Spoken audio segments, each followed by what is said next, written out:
Hello everyone, my name is Samra Khan and I welcome you all to this YouTube channel MLS The Toppers Factory, जिसमें आज हम लोग discuss करेंगे legal maxims part third. The next one is de novo. De novo, novo that is related to new. Novo new से related जो चीज होगा, नए सिरे से जो चीज होगा, जैसे कि किसी एक इलस्ट्रेशन से समझते हैं कि कोई केस था, उसमें एक नया एविडेंस आया जिससे पूरा केस का रुख बदल गया और सब चीज शुरुआत से हो गया, एक नए सिरे से शुरू हो गया तो de novo something new, novo new, ऐसे याद रखना। The second one is dictum. Dictum means है मीन्स की स्टेटमेंट ऑफ लॉ जो कि जज डिसीजन लेते टाइम बोलता है, जो कि डिसीजन से रिलेटेड नहीं होता, बस ऐसे ही बोलता, जिसको रिलेट किया जाता है ओबाइटर डिक्टम से। ओबाइटर डिक्टम स्टेटमेंट और रिमार्क जो कि जज बोलता है अपने कोर्ट डिसीजन में, जो कि डायरेक्टली रिलेवेंट नहीं होता है कोर्ट के केस में, बस वो बीच में ऐसे ही बोलता है और उसका केस के जजमेंट से रिलेशन नहीं होता। डिक्टम मीन्स डिसीज, मतलब कह सकते हैं कि बोलना या सेइंग समथिंग, ऐसा चीज होगा। द नेक्स्ट वन इज डोली इनकैपेक्स। इनकैपेबल ऑफ क्राइम, इनकैपेक्स जो कि इनकैपेबल, डोली मीन्स क्राइम। ऐसा माना जाता है इंडिया में कि 7 से 12 ईयर के जो बच्चे हुए उनके, वो अगर कोई एक्ट करते हैं, क्रिमिनल ऑफेंस करते हैं, तो उसके लिए वो लायबल नहीं होंगे, क्योंकि वो इनकैपेबल हैं, वो इतनी छोटी एज के हैं कि वो क्राइम करने के लिए या क्रिमिनल इंटेंट को समझने के भी लायक नहीं है। Refers to the presumption that the person below the certain age यहाँ पे दिया वही 7 से 12 साल के बच्चे, जो कि अगर कोई क्राइम को कमिट कर रहे हैं तो इनकैपेबल है, क्योंकि उनको क्रिमिनल इंटेंस या समझ ही नहीं है उतना। The next one is detenu. Detenu का मतलब होता है डिटेन करना किसी को, जो कि ये रिलेटेड है टॉर्ट से। टॉर्ट सिविल रॉन्ग से रिलेटेड है, कि refers to the wrongful act और रिटेन और रिफ्यूजिंग टू रिटर्न समवन और समवंस प्रॉपर्टी या गुड्स, किसी की कोई प्रॉपर्टी या सामान को देने से मना करना, रॉन्गफुल्ली होल्ड करना किसी के सामान को, डिटेन करके रखना, कब्जा करके रखना, यही डिटेन्यू होता है। The next one is estoppel. यहाँ पे स्टॉपल में यहाँ पे स्टॉप वर्ड है, STOP, stop, prevent from denying, कि अगर कोई इंसान कोई स्टेटमेंट बोल रहा है तो बाद में उसके ऊपर से डिनाई नहीं कर सकता, कुछ बोल के बाद में वो उस बात से मुकर नहीं सकता। इसके लिए ये प्रिंसिपल है स्टॉपल का। टू बी स्टॉप, कि किसी भी इंसान को डिनाई करने से रोकना। अलीगल डॉक्ट्राइन जो कि प्रिवेंट करता है पर्सन को कि वो डिनाई बाद में किसी भी स्टेटमेंट को नहीं कर सके। इसको एक इलस्ट्रेशन से समझते हैं कि एक इंसान था, वो ओरली बोलता है बी को कि मैं अपनी प्रॉपर्टी तुम्हें दे दूंगा, तो बाद में वो इंसान उस चीज के ऊपर से डिनाई नहीं कर सकता कि नहीं अब मेरा मन बदल गया, अब नहीं दे सकता हूँ। तो यही चीज स्टॉपल के प्रिंसिपल में आएगी, डॉक्ट्राइन में। The next one is x gratia. X gratia का मतलब होगा फेवर में, कि कोई इंसान के वॉलेंट्री कोई काम कर रहा है, उसके ऊपर किसी भी तरह की लीगल ऑब्लिगेशन नहीं है, वो बस वॉलेंट्री अपनी मर्जी से कोई काम कर रहा है गुडविल में, वो एक्स ग्रेशिया में आएगा। The next one is ex officio, by virtue of the office hold, कि फ्रॉम द ऑफिस कोई इंसान पोजीशन की वजह से दूसरी पोजीशन को इंजॉय कर रहा है, जैसे कि vice president is the ex officio chairman of Rajya Sabha. Vice president जो इंडिया के हैं वो एक्स ऑफिशियो चेयरमैन है राज्यसभा के, कि एक पोजीशन की वजह से दूसरी पोजीशन भी पैरेलली वो इंजॉय कर रहा है।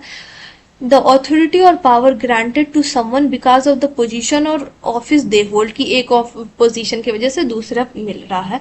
तो ये सबसे अच्छा एग्जाम्पल इसके लिए कि वाइस प्रेसिडेंट जो कि एक्स ऑफिशियो चेयरमैन राज्यसभा के हैं।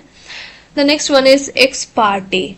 X party proceeding in the absence of other, कि ऐसे यूजुअली क्या होता है कि कोर्ट में जो हियरिंग होती है दोनों पार्टी का सुना जाता है, ऑडी अल्ट्रम पार्टन भी इसका एक लीगल मैक्सिम्स है जो कि इससे रिलेटेड होता है। लेकिन कुछ केस में क्या होता है कि एक पार्टी जो केस करती है, अपोजिट पार्टी को कोर्ट बुलाता है लेकिन वो आती ही नहीं है, प्रेजेंट ही नहीं कोर्ट में होती, तो एब्सेंस ऑफ अदर पार्टी, सारे कोर्ट की प्रीसीडिंग होती है, कोर्ट में हियरिंग होती है और जजमेंट भी डिसाइड की जाती है, एब्सेंस ऑफ अनदर पार्टी, दूसरा पार्टी आता ही नहीं है, प्रेजेंट ही नहीं होता है कोर्ट में, द लीगल प्रोसीडिंग और action that take place without the presence और the participation of opposite party, जैसे कि प्लेंटिफ है और डिफेंडेंट है, तो डिफेंडेंट कोर्ट में हाजिर ही नहीं हुआ, तो यही चीज होता है एक्स पार्टी।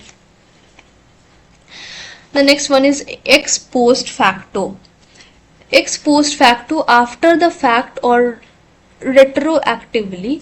देखो दो वर्ड होता है, एक रेट्रोएक्टिवली और एक प्रोस्पेक्टिवली। प्रोस्पेक्टिवली वैसा होता है जो कि केस मतलब कि लॉ इम्प्लीमेंट हुआ है, तो आगे अगर कुछ होता है तो उसमें उसके हिसाब से सजा मिलेगी। और रेट्रोएक्टिवली में क्या होता है कि अगर एक लॉ है वो पास हुआ है 2000 में और कोई ऑफेंस कमिट हुआ था 1980 में और उसका डिसीजन अब कोर्ट दे रही है, तो वो उसी के जो 2000 में केस पास हुआ है, लॉ पास हुआ है, उसी के साथ देगी। कि पहले मान लो कि किसी का मर्डर करना, एक एग्जाम्पल बस ले रही हूँ कि 1980 में किसी के मर्डर करने पे लाइफ इम्प्रिजमेंट नहीं थी, लेकिन 2000 के बाद कोई अगर किसी का मर्डर करता है तो उसके लिए लाइफ इम्प्रिजमेंट हो जाएगी। तो अब जो ये केस डिसीजन कोर्ट में हो रहा है तो जजमेंट वही आएगा कि लाइफ इम्प्रिजमेंट मिलेगी, क्योंकि ये रेट्रोएक्टिवली हुआ। refers to the laws or action that is applied retroactively affecting events or action that occur before the law was enacted। कि अगर लॉ इनैक्ट होने से, लॉ इम्प्लीमेंट होने से पहले भी अगर कोई काम क्राइम किया गया है तो उसकी सजा वैसे ही मिलेगी रेट्रोएक्टिवली में। प्रोस्पेक्टिवली में क्या होता है कि अब आगे से जो अगर क्राइम होगा तो ऐसे सजा मिलेगी, ये लॉ पास होने के बाद। यही था। The next one is fatum. Fatum का मतलब होता है बियॉन्ड ह्यूमन फोरसाइट, की अनरीजनेबल तरीके से हो गया, अनअवॉइडेबल था, इनएविटेबल था, something that is beyond human prediction, कि कोई भी चीज ह्यूमन प्रिडिक्शन के ज्यादा था, एंटिसिपेशन था कि उसके ऊपर कोई प्रिकॉशन नहीं लिया जा सकता था, अनफॉर्सिन और अनकंट्रोलेबल इवेंट था, जैसे कि नेचुरल डिजास्टर आ गया और किसी की डेथ हो गई, तो ये एक अनप्रिडिक्टेबल था, होना नहीं था लेकिन हो गया। अब नेचुरल डिजास्टर था तो उसको रोका नहीं जा सकता है, अनअवॉइडेबल है, तो यही चीज इसमें कही गई है। The next one is factum probanis। Factum fact से होगा या एविडेंस से रिलेटेड होगा। relevant to fact or evidence, explanation of fact or evidence that is significant or relevant in establishing or claim the proving a case। जैसे कि fact जो कि help करता है इस्टेब्लिश करने में अनदर फैक्ट को, जैसे कि कोई विटनेस है, स्टेटमेंट है, वो रिलेट हो जाएगी। यहाँ पे फैक्टम नहीं, प्रोबेनेंस का मतलब होगा एविडेंस, प्रोबेंस का मतलब होगा एविडेंस। द फैक्ट और एविडेंस दैट इज सिग्निफिकेंट और रेलिवेंट इन द एस्टैब्लिशिंग, और ऐसे फैक्ट या एविडेंस जो कि रिलेवेंट होंगे इस्टेब्लिश करने में केस को। The next one is ignorantia juris non excusat. Ignorantia का मतलब इग्नोरेंस, जूरिस का मतलब लॉ, नन एक्सक्यूजेट, एक्सक्यूजेट जिसका नन एक्सक्यूजेट मतलब कि जिसका एक्सक्यूज ही नहीं हो, कि कोई इंसान कोई क्राइम कर देता है, बोले कि मुझे तो पता ही नहीं था कि इसका ये अंजाम होगा, इसके लिए ये पनिशमेंट मिलेगी, यही है इसमें। The principle that not knowing और being unaware of the law does not absolve an individual from legal responsibility और liability for violating that law. ये प्रिंसिपल इस बात को बोलता है कि कोई इंसान बाद में बोल दे कि मुझे तो ये बात पता ही नहीं थी, मैं इस बारे से लॉ से अनअवेयर था, मुझे इस लॉ की जानकारी ही नहीं थी, तो वो उस चीज से मतलब कि बच नहीं सकता, कि उसने जो वायलेशन किया लॉ का, कानून का उल्लंघन किया और बाद में बोले मुझे तो पता ही नहीं था, तो वो बच नहीं सकता। गलत किया है लॉ को इग्नोर करके, तो आप उसके लिए लायबल होंगे ही, लायबिलिटी आएगी ही आएगी। The second one is ignorantia sine injuria sine damnum.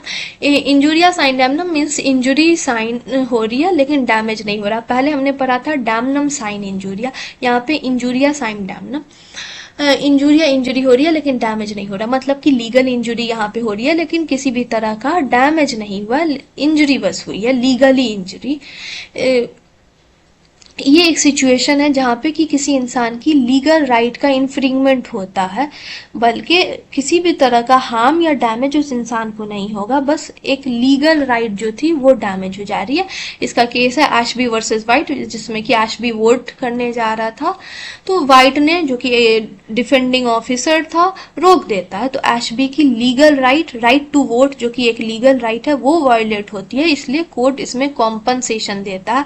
Ashby versus white में क्या होता है कि एशबी जो इंसान था वो वोट देने जाता रहता है, वाइट था वो उसे रोकता है, तो एशबी केस कर देता है वाइट के ऊपर। बाद में क्या होता है, जिसको वो वोट देने जा रहा था एशबी, वो इंसान जीत जाता है, लेकिन एशबी की लीगल राइट वायलेट हुई, राइट टू वोट, वो उस वोट देने से नहीं गया, तो इसलिए कोर्ट इसमें कॉम्पनसेशन देगी क्योंकि लीगल राइट वायलेट हुई। ऐसे तो देखा जाए तो एशबी जिसको वोट देने जा रहा था वो जीत ही गया, किसी भी तरह का इसको कोई हार्म हुआ ही नहीं, लेकिन लीगल राइट का वायलेशन हुआ तो यहाँ पे कॉम्पनसेशन मिलेगा। The next is इप्सो facto, by the mayor fact itself, कि अगर एक काम हो रहा है उससे ऑटोमेटिकली दूसरा काम होगा, समथिंग दैट ऑटोमेटिकली और inherently follow the result of particular fact और एक्शन, कि एक चीज पार्टिकुलर एक्शन हुआ है तो उससे की वजह से दूसरा होगा।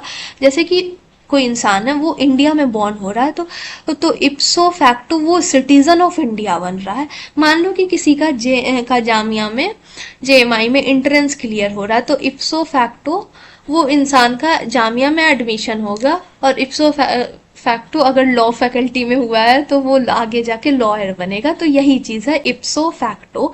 सो आज के लिए इतना ही। लीगल मैक्सिम्स हम लोगों ने 40 लीगल मैक्सिम्स कवर किए और बाकी की हम लोग नेक्स्ट वीडियो में कवर करेंगे।